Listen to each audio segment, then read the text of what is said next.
Here we have the new 2024 Buick Encore GX. This one comes in the preferred trim level in cinnabar metallic. And then we have the ebony with ebony accented cloth interior.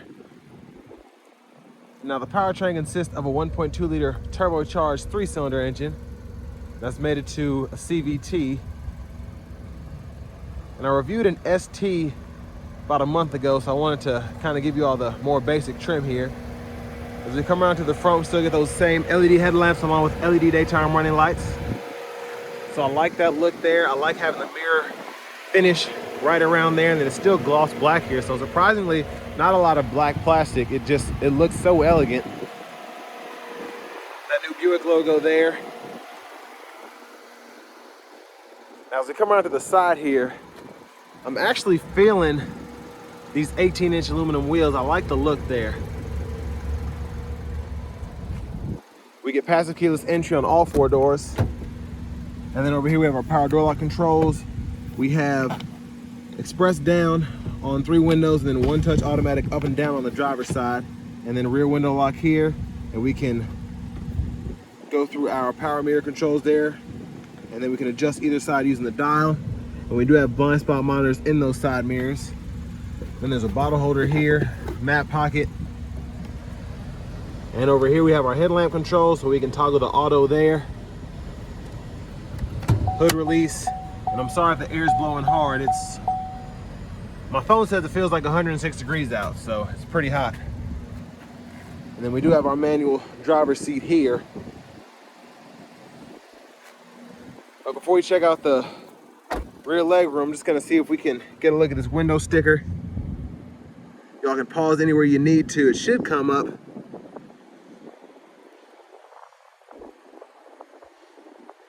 So the 6-way manual driver's seat, 4-way manual front passenger.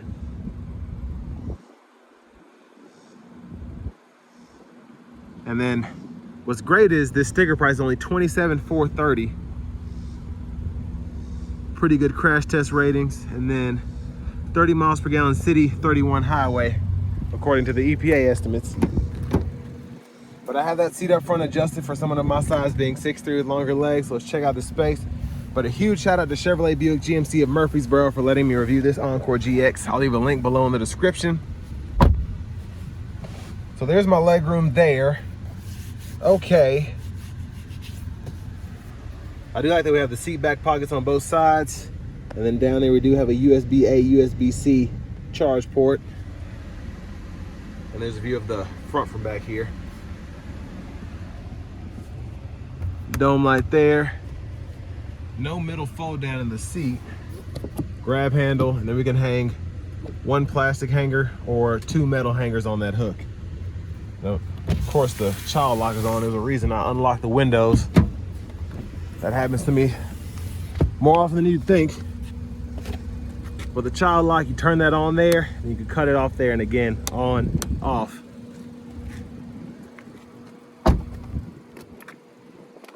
Fuel fillers here. As we come around to the back end here, we have the incandescent tail lights or halogen. I always forget what kind of bulbs it is. I get confused, but you can get LEDs on them. You just have to go up to the higher trims.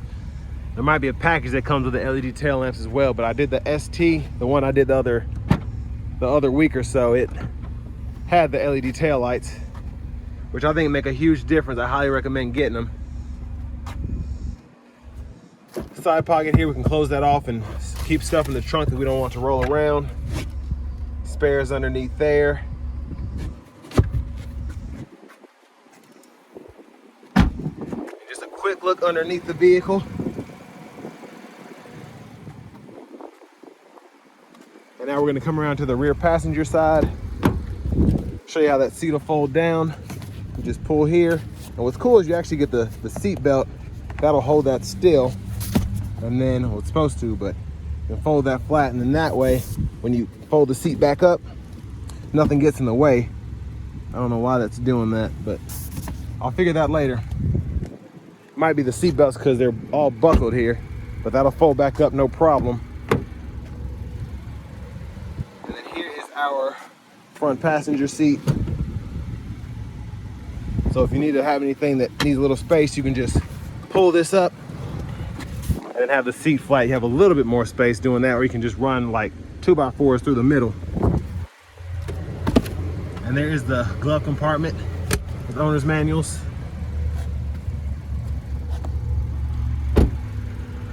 My gosh, it's hot out today. But as we come back around to the front, there is that 1.2 liter 3-cylinder turbocharged engine.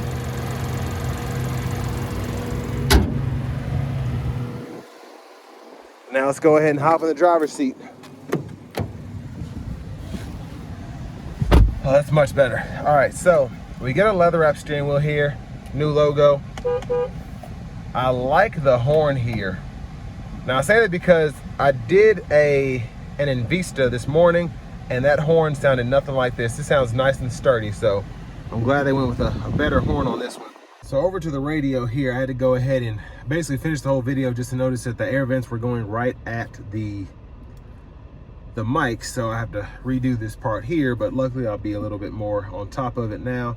So for audio, you do get AM, FM, XM, then you have Bluetooth audio. You can just add your device there. It walks you right through when you hit add phone. And you can just do everything from the phone itself.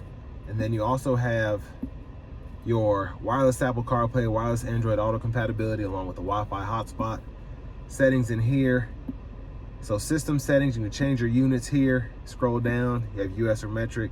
And at the top here, we can manage our connections, whether that's Wi-Fi, phones, and then we have our date and time we can adjust, as well as our language. So we have English, I believe that's Canadian, French, and Spanish.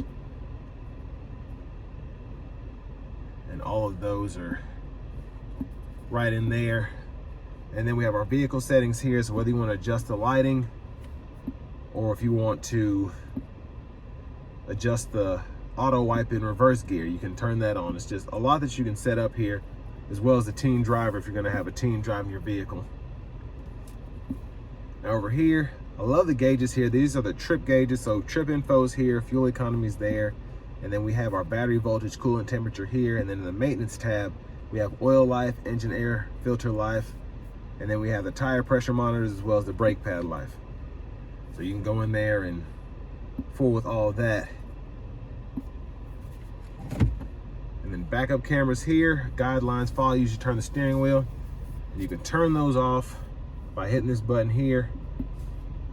And then volume knob on the side, adjust up and down. You can just click the power button to mute.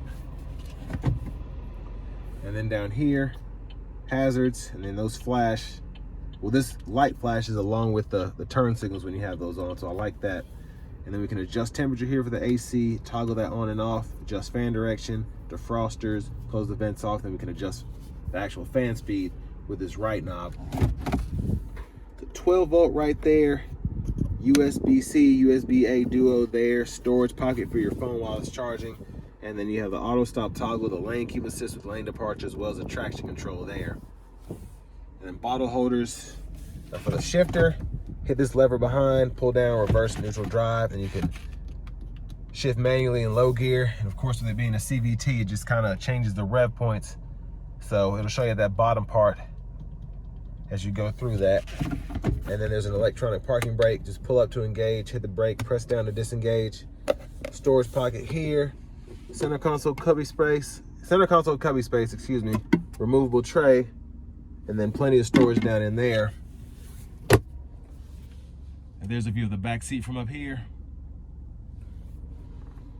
And over here we do have the dome lights. We can turn those on and off. Now back to the steering wheel. Blinkers there.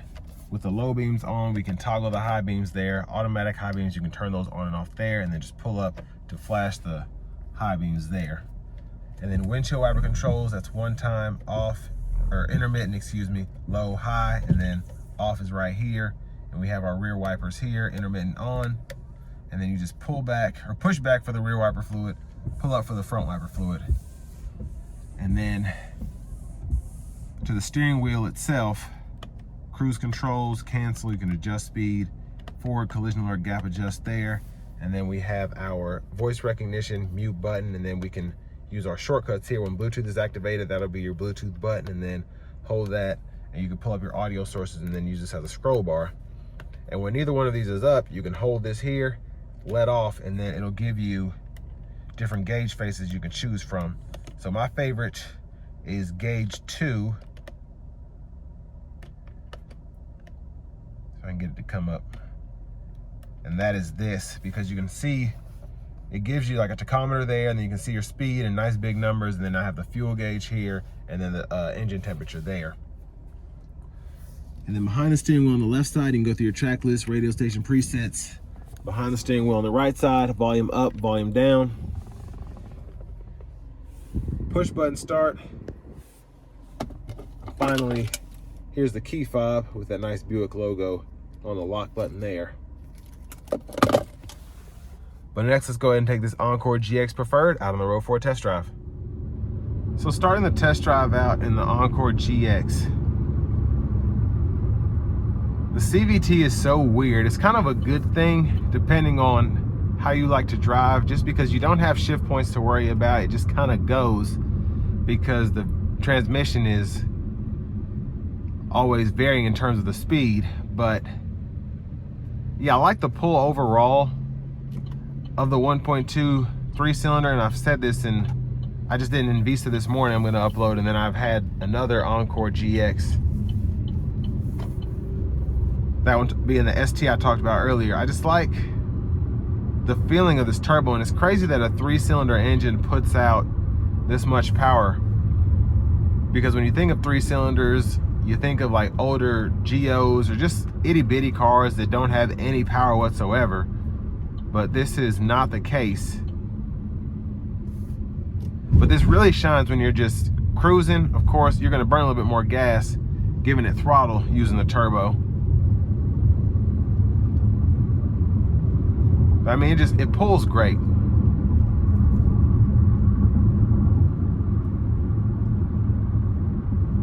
I'm gonna try and give it a little throttle if we get time. But I like that this one, even though it doesn't have the adaptive cruise control, we still have the distance indicator, so it shows me how far I am to the vehicle in front of me. So as I get closer to this van, you'll see it goes down to 0.7 seconds. And that's just the distance I have if this vehicle just all of a sudden hit the brakes. That's how long I have to stop.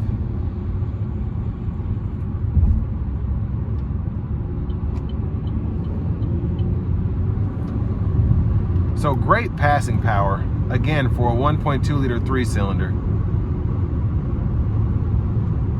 And just a little bit of wind noise. It is windy outside now, so you might have been able to hear that earlier, but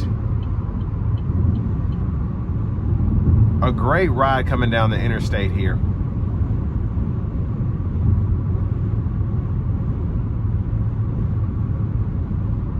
Very level, very comfortable. And I'm actually surprised. I know this is a Buick, so I should expect this to ride like butter, but it's still, again, for this to be one of the more basic models, especially at this price point, at what, $26,000, $27,000, I'm just impressed with how well it's doing, just overall. The only thing I'd rather have is the 6-speed, but the CVTs really aren't bad. I just like being able to shift gears. It's just a thing for me. It's always been. But I have a Pacifica hybrid that has an eCVT, and that doesn't bother me at all. It's just, I like having a fun car. Not saying this isn't fun, but you know, I like being able to shift. Now in this space, there are a ton of competitors, just because this is kind of where people are wanting to be. They want a commuter car, but they want the space of an SUV, and these are kind of the happy mediums that you get. I mean, yeah, that's a great pull. But I think this is one of the nicer looking options, probably the nicest riding options, I think. Now, of course, you can get a Hornet, Kia Seltos, Hyundai Kona. There's so many different choices, but I like this one. But they're pretty much all these. I think this one might be built in Korea too. I know I just looked at the Vista, and I think it was like Korean and then maybe Chinese or something. But I mean, it's like 1%, 3% US built, which there's nothing wrong with that in my opinion. Of course, we want to keep as many jobs as possible here in America, but then you can't really get cars that are this inexpensive. It's just part of it.